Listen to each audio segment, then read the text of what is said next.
ఎవరైనా బ్యాగ్ వేసుకుని పుణ్యక్షేత్రాలకు వెళ్తారు, లేదంటే ఏదైనా టూర్కి వెళ్తారు, లేదంటే హాలిడేస్ ట్రిప్స్ కి వెళ్తారు. మన పోసాన్ ఏంటి ఏకంగా జైలుకి బ్యాగ్ వేసుకెళ్తున్నాడు, ఒక్క దగ్గర కాకుండా ఇక్కడి నుంచి అక్కడికి, అక్కడి నుంచి ఇక్కడికి వెళ్తుంది. నాకేం అర్థం అంటే రాజా ఎక్కడన్నా సపరేట్ ఉంటది కదా.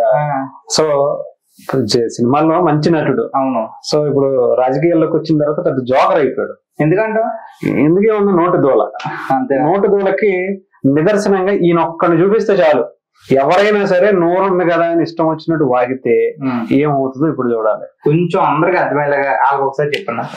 నిజంగా చెప్పాలంటే ఇప్పుడు పవన్ కళ్యాణ్ గారిని ఏ రకంగా, అంటే పవన్ కళ్యాణ్ గారిని కావచ్చు, లోకేష్ గారిని కావచ్చు, చంద్రబాబు నాయుడు గారిని కావచ్చు, ఎంత దారుణంగా నిజంగా అంటే గొడవలు సృష్టించేలాగా ఆయన ఒప్పుకున్నాడు. సజ్జల ఇద్దరు ఇచ్చినటువంటి స్క్రిప్ట్ మేరకు నేను మాట్లాడాను అని చెప్పి.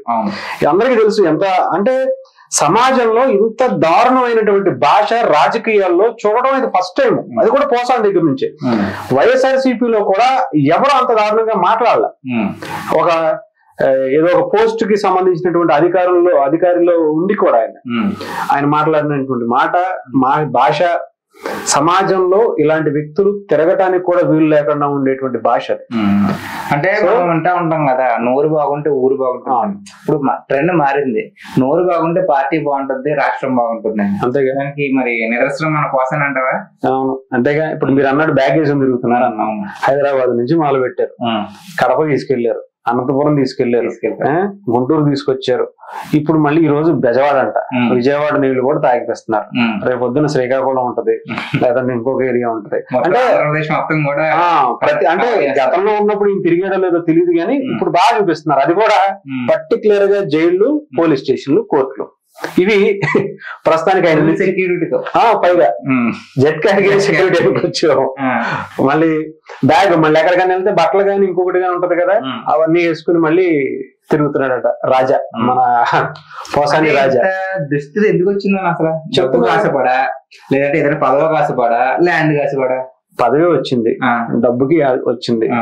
ఓకేనా, పదవికి సంబంధించిందంటే ఆయనకి ఏదో ఫిల్మ్ కార్పొరేషన్ డెవలప్మెంట్ చైర్మన్ గా ఇచ్చారు. ఓకేనా, డబ్బు 3,82,000 అక్షరాల ప్రతి నెల జీతం ఆయనకి. అవి కాకుండా అలయన్స్ సంబంధించి మిగతా ఆయన తిరగడానికి, అటు చేయడానికి, ఇటు చేయడానికి. ఎందుకు ఇచ్చారు? వాగటానికి, అవతల వాళ్ళని తిట్టడానికి, జగన్మోహన్ రెడ్డి గారిని మెప్పించుకోవడానికి ఈ నోరుని వాడుకున్నాడు. పాపం 5 ఏళ్ళే అని తెలియదు, పాపం తెలియలేకపోయింది. అంటే జీవితాంలో జగన్మోహన్ రెడ్డి గారి సీఎంగా ఇది ఒక రాజ్యం, దానికి కింగ్ అయినా మనం కూడా ఇంకా మనం ఎవరిని పడితే వాళ్ళని ఏదైనా సరే అనేయచ్చు, మనల్ని ఎవడు ఏం పీకలేడు అనుకున్నాడు. అంటే సినిమాలో కూడా చూసామన్నా మనం కొన్ని రూట్ క్యారెక్టర్స్ ఉంటాయి, మరీ దారుణంగా ఇంట్లో పిల్లల్ని పని మనుషులతో లింకులు పడితే అది మాట్లాడాడు. పైగా ఇతను ఏంటి మళ్ళీ బ్రతుకు జట్కాబండి అనే ఒక ప్రోగ్రామ్ కి కొన్నాళ్ళు హోస్ట్ గా కూడా ఇవన్నీ మళ్ళీ ఈయన మీద మీమ్స్ పెడుతున్నారు చూసావా.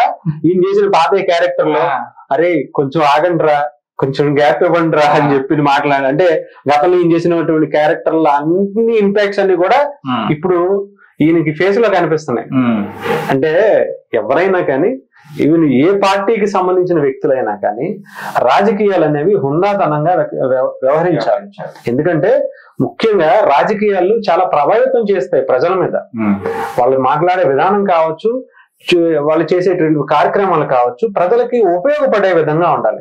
ఇవి ఉపయోగపడేవి, పనికి మాలిన మాటలు కాకపోతే ఇలాంటి, అంటే నిజంగా చెప్తున్నాం కదా, ఇలాంటి వ్యక్తులు సమాజంలో బ్రతకడానికి కూడా కదా, అసలు తిరగటానికి వీలు లేకుండా ఉండేటువంటి వ్యక్తులు.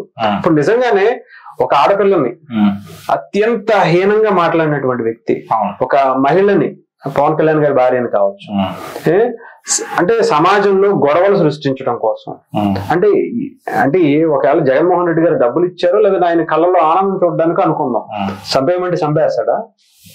అంతే కదా బ్రో. నిజంగా అలాంటి ఉన్మాదులు, సైకోలు. జగన్మోహన్ రెడ్డి గారు ఇలాంటి సైకోల్ని కొన్ని వేల మందిని మేపుతున్నాడు. ఈయన జస్ట్ బయటికి ఒక సెలబ్రిటీ కాబట్టి బయటికి కనిపిస్తున్నాడు అంతే, పోసాని కృష్ణమురళి. ఇలాంటి సైకోలు రాష్ట్ర వ్యాప్తంగా కొన్ని వేల మందికి పేటిఎం బ్యాచ్ రూపంలోనో, సైకో బ్యాచ్ రూపంలోనో డబ్బులు ఇచ్చి మేపుతున్నటువంటి వ్యక్తి జగన్మోహన్ రెడ్డి గారు. అదేం ఆనందం అన్నా, అదంతే. ఆయనకి ఏంటంటే ఆయన రాజకీయాల్లో విమర్శలు గ్యారంటీ ఉంటాయి, అవన్నీ పక్కన పెట్టేసుకో. అంతే.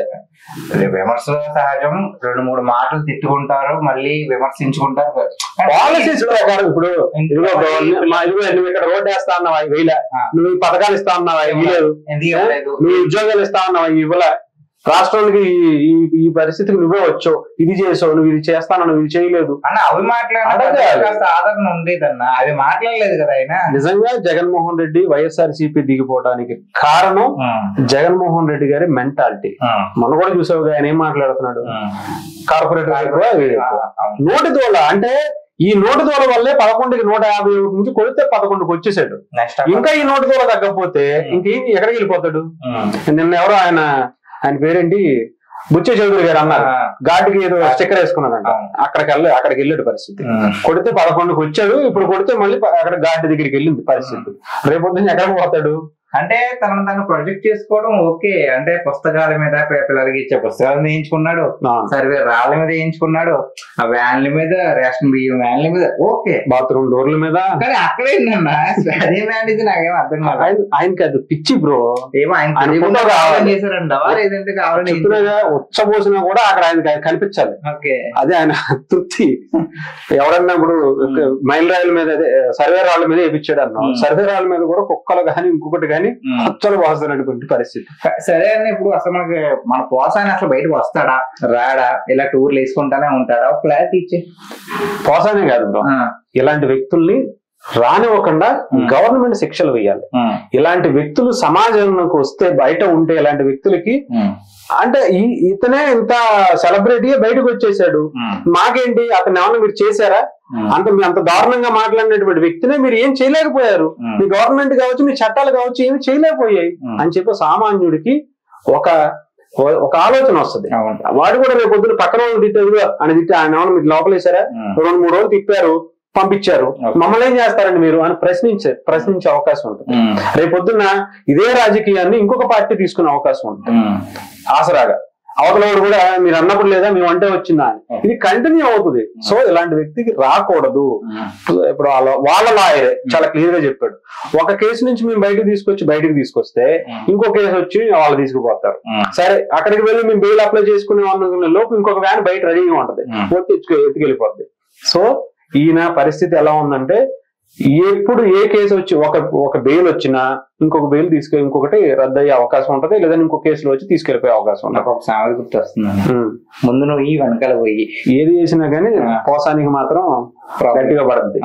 ఈసారి నిజంగా చెప్తున్నాగా పోసాన్ని వదిలిపెట్టే ప్రసక్తే లేదు. పోసాని ఈ శిక్షకు అర్హుడే.